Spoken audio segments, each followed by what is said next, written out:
Olá, meus amigos do SELEC, é sempre com muita alegria que nós vimos aqui a esta casa de oração e de trabalho com muito carinho, com muito amor, para podermos conversar um pouco mais a respeito dessa doutrina de paz, de luz e de amor que vem trazer o consolo aos nossos corações.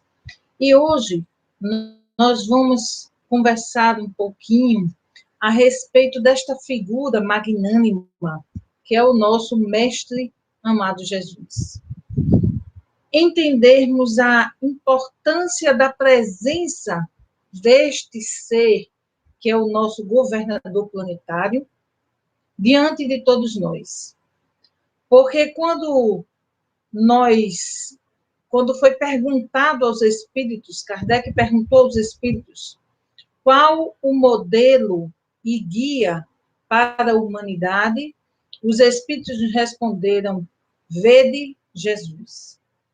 Porque esteve o tempo conosco, fisicamente, no corpo, né? E o tempo mínimo que ele teve, não perdeu um segundo do tempo em que esteve aqui para nos ensinar. Todos os momentos, todas as palavras, as ações, todas as andanças de Jesus tiveram um propósito profundo para chamarmos a atenção para a verdadeira vida, a vida espiritual.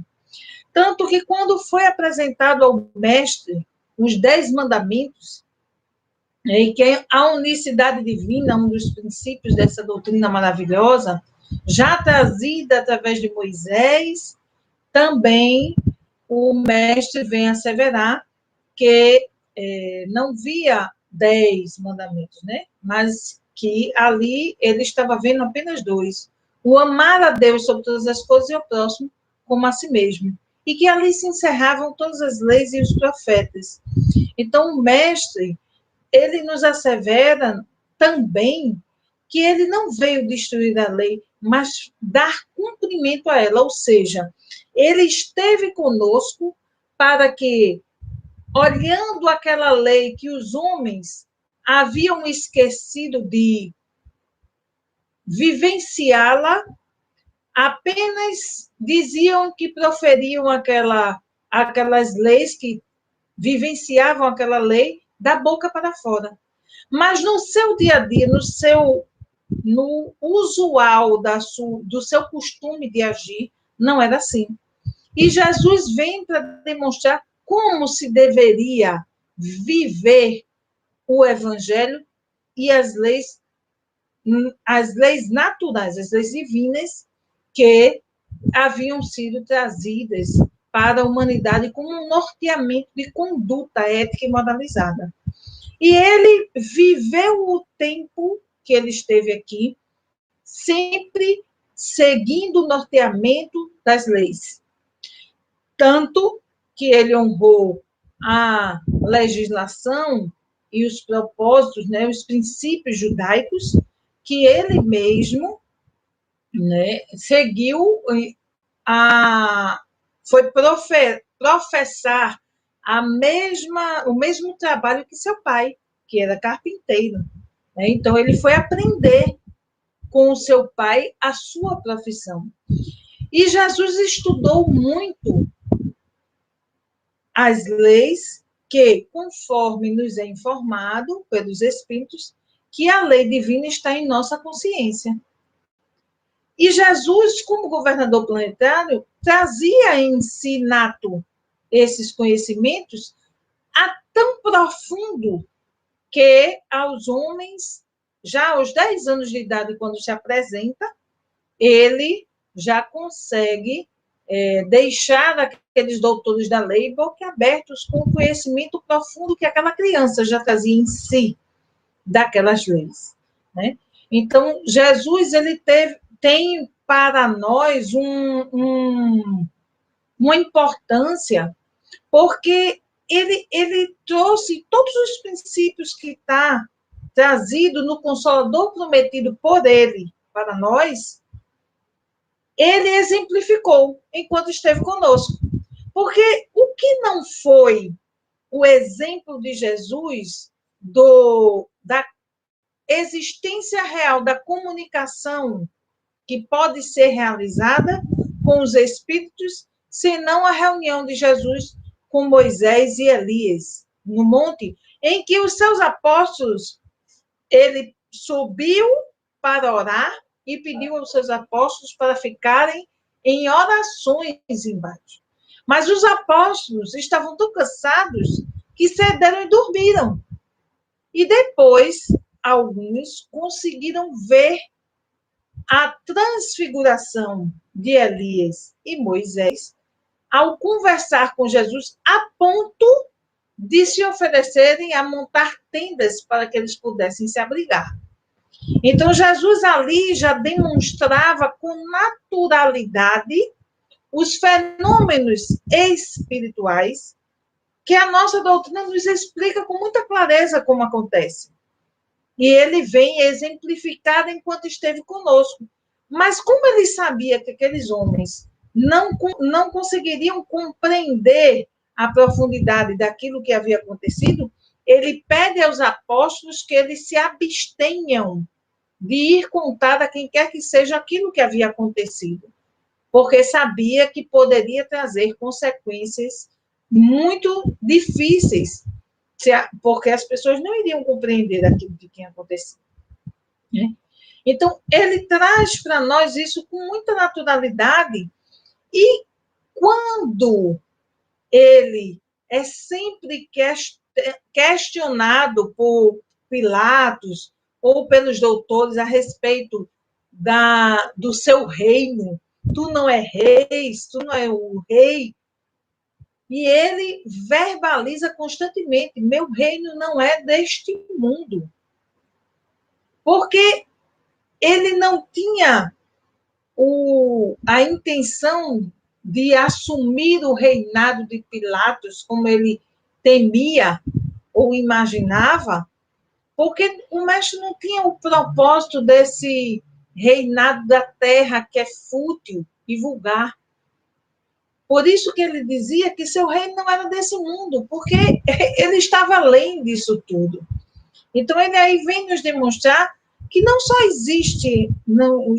existia a terra como morada, e ele nos assevera isso quando ele verbaliza: há muitas moradas na casa do Pai. Então, ele nos demonstra, com essa colocação, de que o universo, as estrelas, as galáxias, não foram feitas para apenas os homens poderem ficar se deslumbrando com a beleza. É muita pretensão nossa julgar que Deus faça todo o universo apenas para que a gente, como ser humano reencarnado na Terra, fique olhando para todos aqueles planetas, aqueles orbes e aquelas galáxias, que aquilo ali é só um enfeite que Deus fez para nós. Claro que não. Então, ele nos verbaliza, e hoje a gente tem dentro da doutrina esclarecido, né, que essas muitas moradas na casa do Pai que o mestre nos assevera são diversos mundos, e que existem mundos habitados e com a mesma condição vibratória e a mesma condição de moradia que a Terra, nos outros diversos universos e galáxias, como tem de patamares diferentes, porque nos é trazido pelos Espíritos o conhecimento das escalas dos mundos habitados, e que nós estamos no segundo patamar da escalada dos mundos, que é o primitivo, a gente está no mundo de expiações e provas, seguindo para o mundo de regeneração. Então, este espírito que esteve conosco, nosso governador planetário, gente, ele foi criado por Deus, simples e ignorante, igual a todos nós. Nós fomos levados a acreditar ou a entender que Jesus e Deus era um só, mas porque a nossa co-irmã identifica como a Trindade, né, o Espírito Santo, Jesus e Deus. Porém, nós compreendemos que Jesus não é Deus, porque a doutrina dos Espíritos nos esclarece que Deus é a causa primária de todas as coisas, a origem de tudo. E o que não é Deus, espírito e matéria. Então, Jesus, como não é Deus, porque ele não é a causa primária de todas as coisas, ele só pode ser, como nós, um espírito criado por Deus, igual a todos nós, simples e ignorante no seu princípio, mas que galgou o seu patamar evolutivo, evoluiu a ponto de se transformar em um espírito crístico, em um governador do orbe, um exemplo de conduta e de vivência. Isso não significa que Jesus não teve seus equívocos, não. Jesus teve as suas dificuldades na sua evolução, claro, porque todos nós espíritos temos.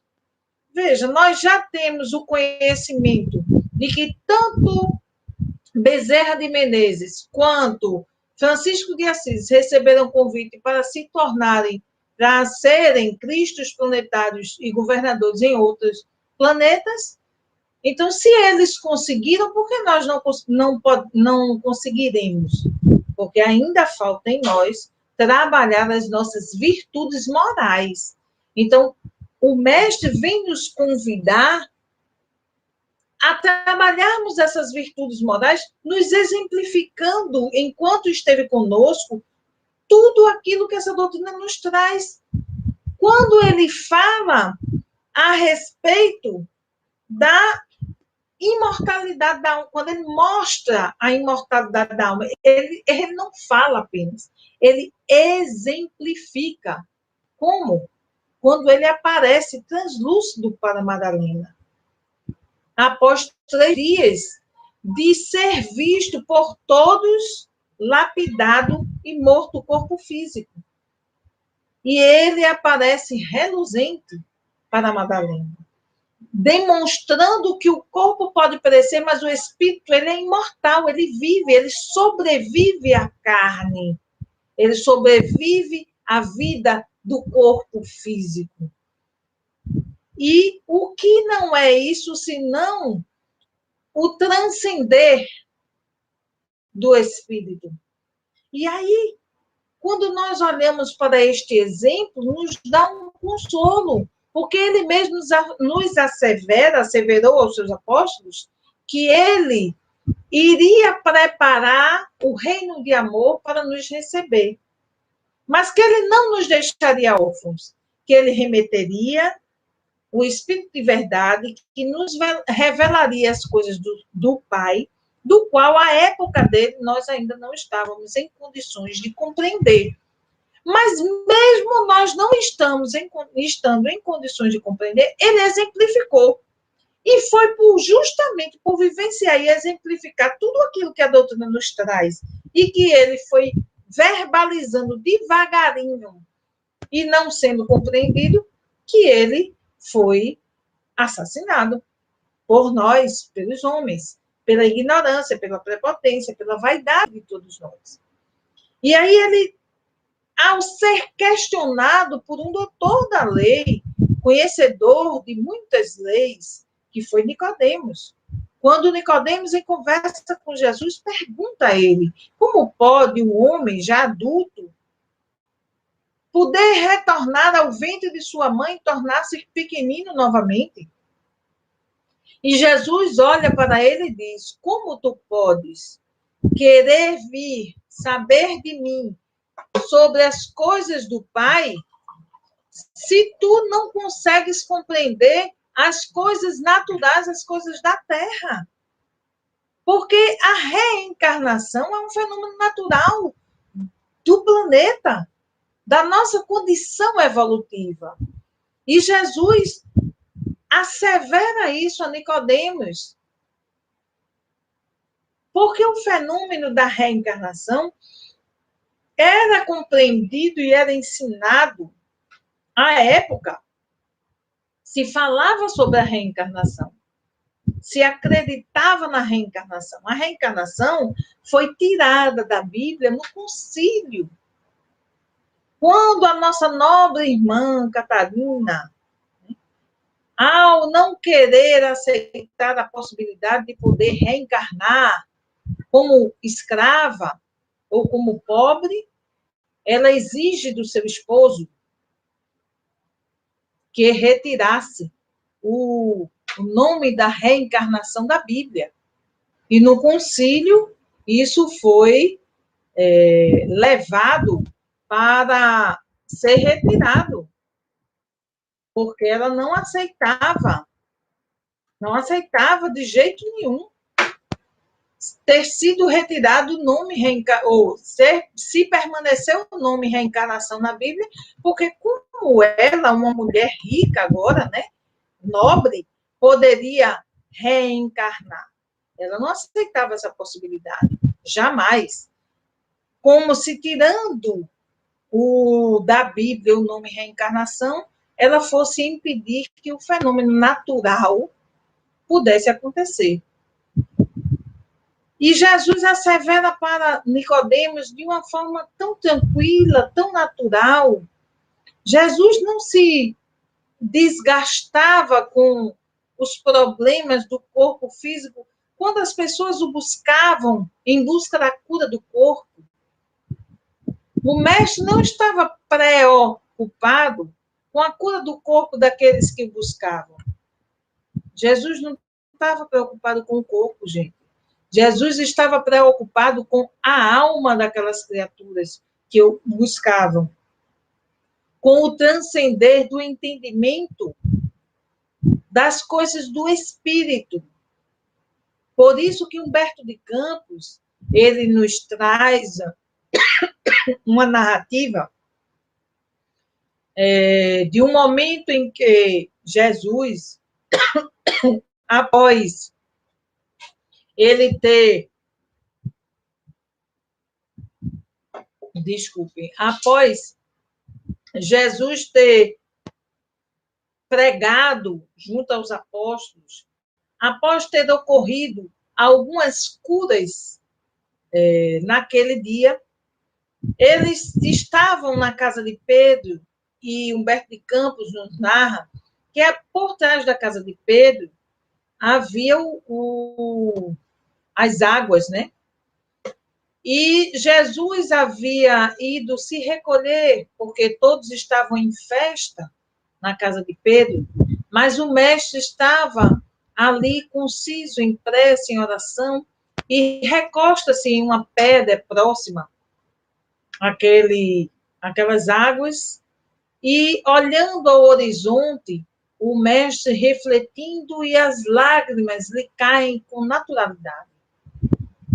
E Pedro, que estava feliz, junto aos demais lá dentro, comemorando os grandes feitos ocorridos naquele dia, porque é como somos nós, a gente é ainda muito apegado às coisas da carne, do corpo físico, às proezas da vida material, as coisas da vida material, e para aquela época, veja, fenômenos de cura de leprosos para aqueles homens que estavam ainda numa condição um pouco grosseira, ver aquelas curas era algo que trazia uma beleza, né, um mistério, algo sobrenatural, e que não tem nada de sobrenatural, senão o trabalhar dos fluidos materiais, possibilitando essas curas. E isso só acontecia, conforme o próprio Mestre amado Jesus nos asseverava, de acordo com a fé que aqueles homens tinham diante da possibilidade da cura, daqueles homens e mulheres, todos que o buscavam. Porque Jesus nunca se atribuía o fenômeno da cura, ele sempre dizia às pessoas: vai porque a tua fé te curou. Ele nunca dizia, vá porque eu curei você. Não, não. Ele sempre asseverava que o que havia trazido a cura para aquela criatura não tinha sido ele em si, mas o merecimento da pessoa e a fé que aquela criatura depositava na possibilidade de, ao encontrar-se com Jesus, e ele tocar-lhe, ou ele proferir algumas palavras, poderia adquirir a cura do corpo físico. E assim acontecia pelo merecimento de cada um. Porque também há no Evangelho a informação, né, de uma jovem que é levada diante do mestre para que ele pudesse auxiliá-la, e o mestre assevera: pobre mulher, que aguarde e ore, porque não posso fazer nada que não seja com o consentimento do Pai. Ou seja, não estava no tempo daquela mulher ser auxiliada, porque ela ainda não havia despertado espiritualmente para aquilo. Porque se ela tivesse o merecimento e despertado, ela poderia ser auxiliada, sim. Então, a gente começa a olhar que, dentro desses ensinamentos que o mestre veio nos trazer, ele nos traz uma certeza, uma fortaleza de que todos nós somos capazes de fazer a mudança que desejamos em nossas vidas, porque ele nos diz: brilhe a vossa luz. Ele nos convida a fazermos com que a luz do nosso espírito possa brilhar, porque ela não brilha pela nossa falta de fé, pela nossa falta de aceitação de que nós somos filhos de Deus, privilegiadíssimos, todos nós.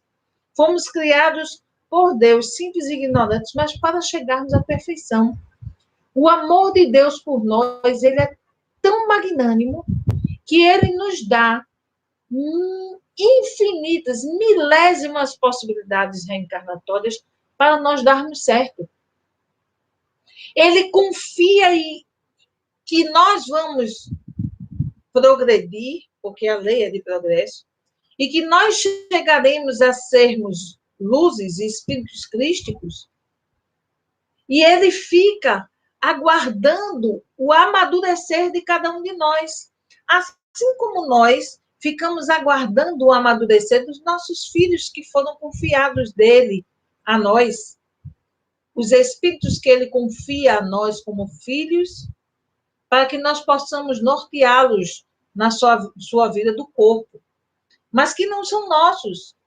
É um empréstimo divino do qual nós daremos conta da boa educação ou não que nós dermos a eles. Então, é-nos um dever moral enquanto pais e mães nortearmos a vida dos nossos filhos no Evangelho de Jesus. Porque quando nós permitimos que ele adentre em nossas vidas, quando nós realmente compreendemos a profundidade do propósito dos ensinamentos do Mestre, nós seremos como Paulo, nós seremos como Estevão, como Abigail, como Alcione, como tantos e tantos espíritos que se entregaram pelo Mestre, como Pedro, como João, como Tiago, como Nossa Mãe Santíssima Maria. E chegaremos ao ponto de dizer: já não sou eu quem vivo, mas o Cristo que vive em mim. Como Paulo nos asseverou. Como o Mestre, quando nós conhecermos de fato a sua presença em nós, ele asseverou: eu e o Pai somos um. Um dia nós chegaremos a essa integração com este nosso irmão maior, Jesus, que o propósito divino que ele trouxe para o ensinamento de cada um de nós, que não foi outra coisa senão entendermos o amor, porque o que é que ele nos convidou? Amarmos a Deus sobre todas as coisas, ao próximo como a nós mesmos.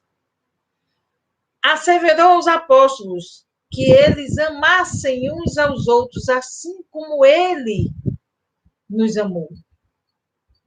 E aí, quando ele traz as bem-aventuranças, que é o norte de conduta para nossas vidas, quando Jesus nos traz o Sermão da Montanha, que é um ensinamento tão completo e profundo, que o Gandhi, quando uma vez entrevistado, foi perguntado a ele se todos os escritos do mundo fossem perdidos, o que seria da humanidade?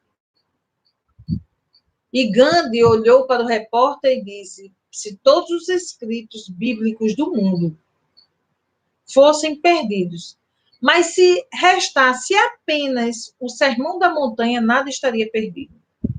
Tamanha a profundidade do ensinamento. E ele não era cristão. Ele professava outra religiosidade, reencarnacionista também. Mas era outra crença. E ele assevera. Por quê? Porque no Sermão da Montanha, nosso amado mestre, ele traz para nós as virtudes morais que nós precisamos galgar e adquirir para o nosso espírito, para podermos chegar ao patamar de espíritos evoluídos. E ele, no Sermão da Montanha, após trazer este patamar evolutivo de virtudes, ele também nos convida a algo mais inusitado e afrontador à humanidade. Porque não bastava ele ter nos convidado a amar a Deus, ao próximo e a nós mesmos. Ele não bastava ele nos convidar a amarmos uns aos outros, assim como ele nos amou. Mas ele, lá no Sermão da Montanha, ele convida a todos nós a amarmos os nossos inimigos. E é um desafio constante para a humanidade esse trabalho deste amor que o Mestre vem nos convidar. Porque nós não conseguimos ainda amar nem aqueles próximos, mais próximos de nós, que são nossos próprios familiares, atualmente, do corpo de carne. Muitos de nós não conseguem ter esse amor fraterno, porque existem as contendas familiares comuns e naturais, porque são o reencontro de espíritos que tiveram alguma contenda do passado e que agora vem naquele seio familiar para sublimar aquele sentimento equivocado e trabalhar o amor entre eles, e não estão conseguindo trabalhar esse amor, mas que precisa, porque os tempos são chegados. E nós somos convidados por este Espírito magnânimo a exercermos esse amor uns pelos outros. É fácil? Não é. Então, trabalharmos esses ensinamentos que esse Espírito evoluído, crístico, que entre nós esteve e exemplificou com a sua brandura, com o seu amor, com a sua pacificação, com a sua compreensão, com o seu poder sintético de compilar ensinamentos profundos em frases pequeninas. E que cada palavra é um cabedal de conhecimento, de ensinamento, que nós ainda temos muitos séculos para estudar o evangelho que ele nos trouxe, para compreendê-lo. Porque cada vez que nós abrimos o evangelho segundo o Espiritismo para fazermos a leitura, o estudo diário que nós fazemos hoje, durante o dia, pela manhã e à noite, todos os dias, nós pegamos muitas vezes as mesmas lições mais de uma vez. E cada vez que nós lemos e estudamos, o esclarecimento a respeito do tema vem de forma diferente, por uma intuição, por uma palavra que é despertada na leitura, por uma rememorização de alguma situação que esclarece aquilo que está sendo trazido naquele evangelho. Então, como podemos nós não olharmos com mais fortemente para este chamado desse Espírito, que veio estar conosco há mais de 2000 anos, nos asseverando que os tempos eram chegados, que estava na hora da humanidade despertar para o amor. Passaram-se já mais de 2000 anos, e nós ainda persistimos no orgulho, na vaidade, no egoísmo, na prepotência, na ganância. Ainda assistimos a humanidade, poderosos quererem, governantes quererem subjugar os seus povos, governantes lutando para dominar o mundo, ainda pelas sensações do poder temporário da vida do corpo físico. Não tendo essas criaturas o entendimento da verdadeira vida, que é a vida espiritual. O entendimento de que esse poder e essa posse de coisas materiais é tão efêmero que dê mais 100 anos que não vão estar mais nem aqui reencarnados, nenhum deles. E cadê o poder? Cadê a riqueza que adquiriram? Cadê as posses financeiras? Então, a presença desse Espírito para nós é um chamamento para o reavaliar aonde nós estamos depositando os nossos tesouros.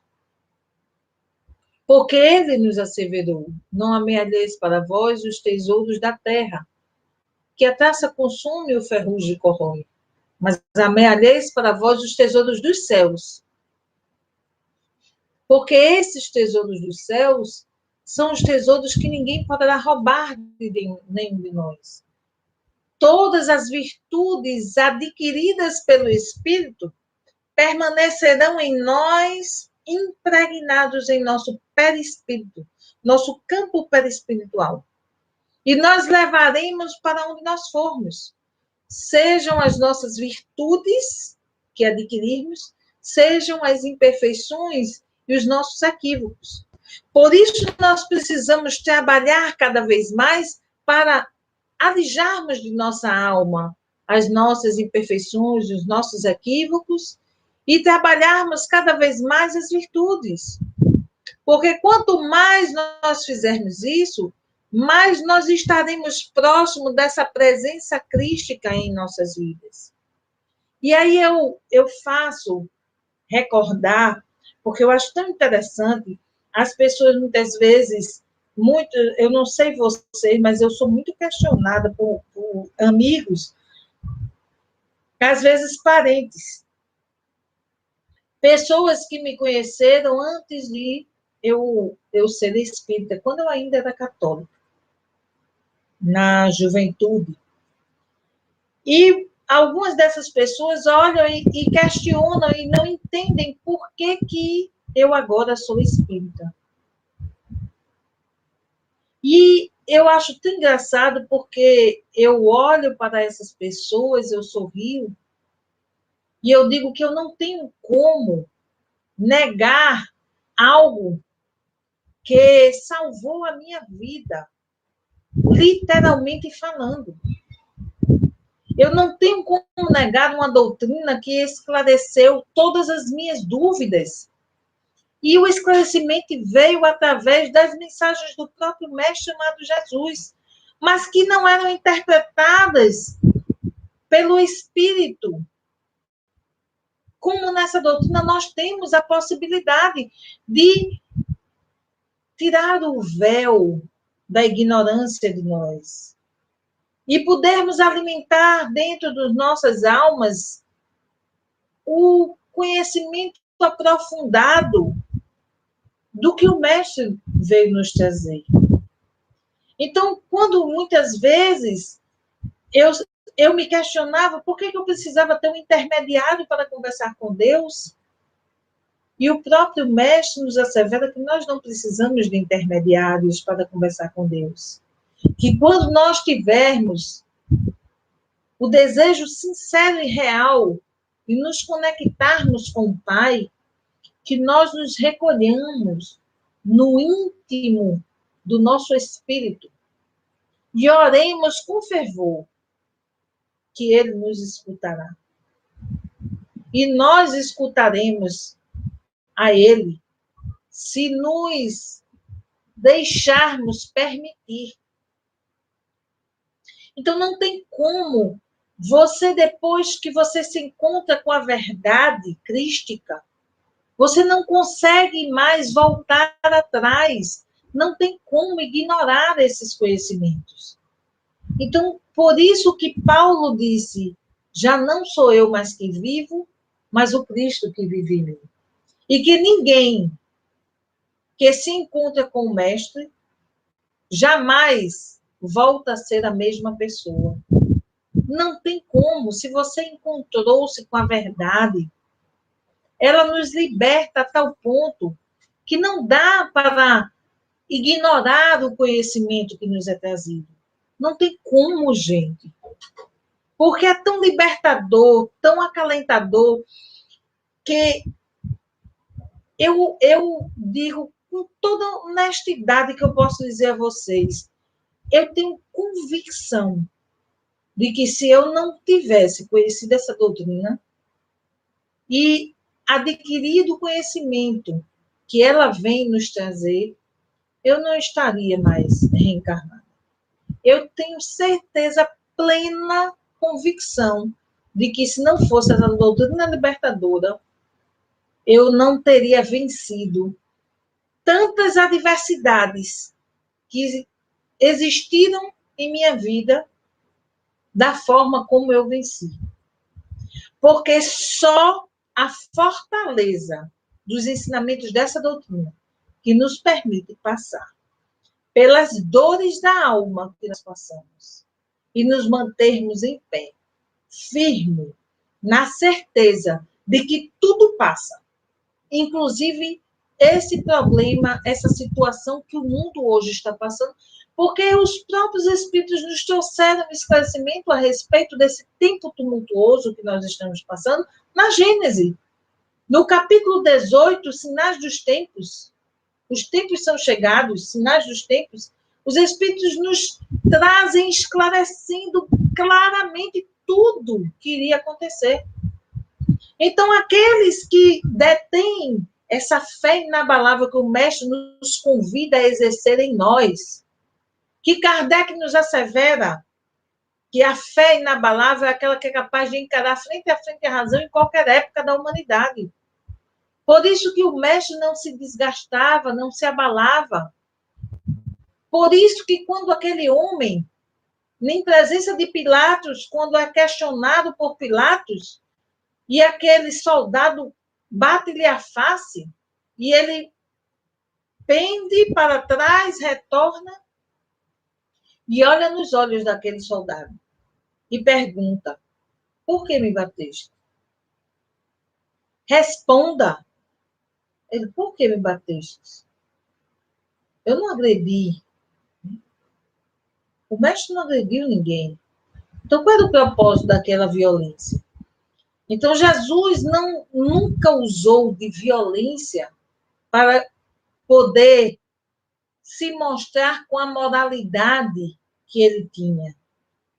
Porque era nato do Espírito. Ele já havia adquirido e ele veio sabendo por tudo que iria passar. Ele não veio inocente, sem saber que iria passar por tudo o que aconteceu. Não. O Mestre sabia. E ele mesmo, quando estava no momento de chegar, ele mesmo asseverou que estava no tempo de ser cumprido as Escrituras. E quando ele está ali para ser crucificado, ele assevera, está consumado.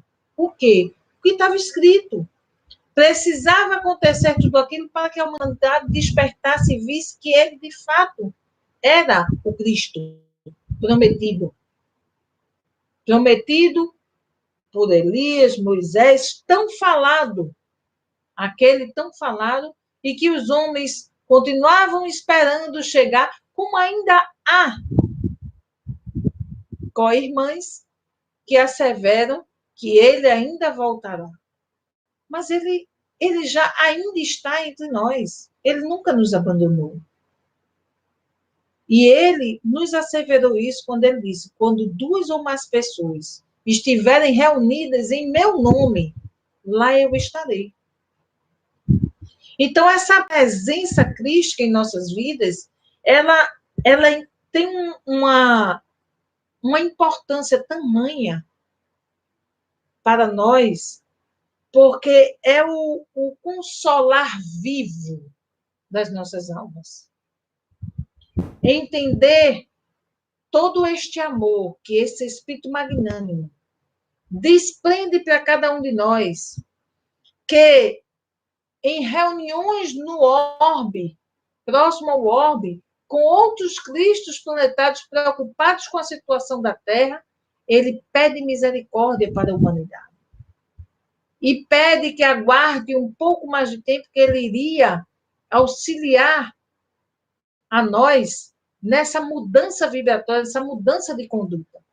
E a gente tem isso bem claro, trazido por Bezerra de Menezes, ou por Manuel Filomeno Miranda, no livro No Rumo do Mundo de Regeneração, quando ele assevera, ele, Eurípides, o espírito de Ismael, protetor do Brasil, né?